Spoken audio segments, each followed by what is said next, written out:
ഉന്നത വിദ്യാഭ്യാസ വകുപ്പ് മന്ത്രി ശ്രീ ജോജി ജോൺ, ബഹുമാനായ MP ശ്രീ ബെന്നിബേരാൻ MLA, ഇവിടെ സന്നിഹിതരായിട്ടുള്ള ഉദ്യോഗസ്ഥർ, കളക്ടേഴ്സ് അടക്കം ഫോറസ്റ്റ് ഉദ്യോഗസ്ഥരടക്കം പ്രിയമുള്ളവർ, കേരളത്തിലെ വലിയ ആനിമൽ കോൺഫ്ലിക്റ്റ് ഒരു വളരെ സങ്കീർണമായ ഘട്ടത്തിലേക്ക് കടന്നിരിക്കുകയാണ്. ഈ ഗവൺമെന്റ് ചുമതലയെടുത്തതിന് ശേഷം 3 മനുഷ്യജീവനാണ് നമുക്ക് നഷ്ടപ്പെട്ടത്.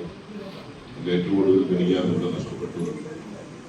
അതിന്റെ തൊട്ടുമുമ്പ് വയനാട്, അതിന്റെ തൊട്ടുമുമ്പ് മലയാറ്റൂർ. 6 ദിവസം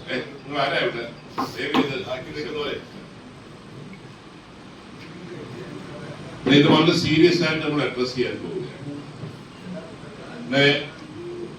ഇപ്പോൾ ഫോറസ്റ്റ് ഇത് ബ്രീഫായിട്ട് നിങ്ങൾക്ക് പറയാനുള്ള നമുക്ക് ചെയ്യാം. ദയവ് ചെയ്ത് ആവർത്തനം ഉണ്ടാകരുത്. നമുക്ക് ആക്ഷനിലേക്കാണ് പോകേണ്ടത്. നമ്മൾ ഇങ്ങനെ ആദ്യം MP MLA ഇതിനെ കുറിച്ചൊന്ന് പരാമർശിച്ചിട്ട് നിങ്ങളുടെ കൂടെ അഭിപ്രായം കേട്ടിട്ട് ഫോറസ്റ്റ് ഡിപ്പാർട്ട്മെന്റ്. ഞാനിതിനകത്തൊക്കെ നമുക്കൊരു വളരെ ആശ വരുന്നത്, വളരെ പെട്ടെന്ന് അടിയന്തരമായി ബഹുമാനപ്പെട്ട മന്ത്രി സ്ഥലം സന്ദർശിക്കുന്നതിനും അതുപോലെ തന്നെ ബന്ധപ്പെട്ട എല്ലാ ഉദ്യോഗസ്ഥന്മാരെയും ഡിസ്ട്രിക്ട് അഡ്മിനിസ്ട്രേഷൻ ഉൾപ്പെടെയുള്ള ആളുകളെ വിളിച്ചിട്ട് ആത്മസൂചിപ്പിച്ചത്.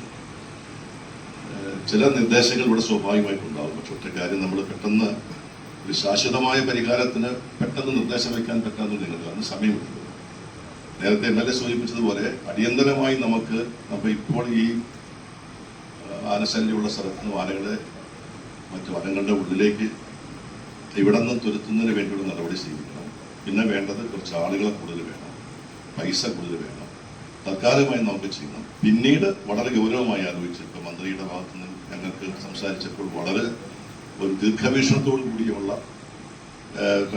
ഒരു പരിപാടി 2 കളക്ടേഴ്സ് ഉൾപ്പെടെയുള്ള ഉദ്യോഗസ്ഥന്മാർ ഉൾപ്പെടെയുള്ള ആളുകൾ വിളിച്ചു നമുക്ക് ചെയ്യാൻ തീരുമാനിക്കുന്നു. അത് നമുക്ക് സമയമെടുക്കും. സമയമെടുത്താലും ഇതൊരു ശാശ്വത പരിഹാരമാണ് വേണ്ടത്.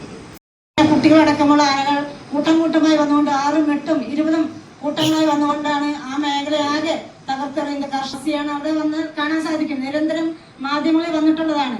അപ്പൊ ആ മേഖലയൊക്കെ നമുക്ക് കൃഷി എടുക്കണം. ആളുകൾക്ക്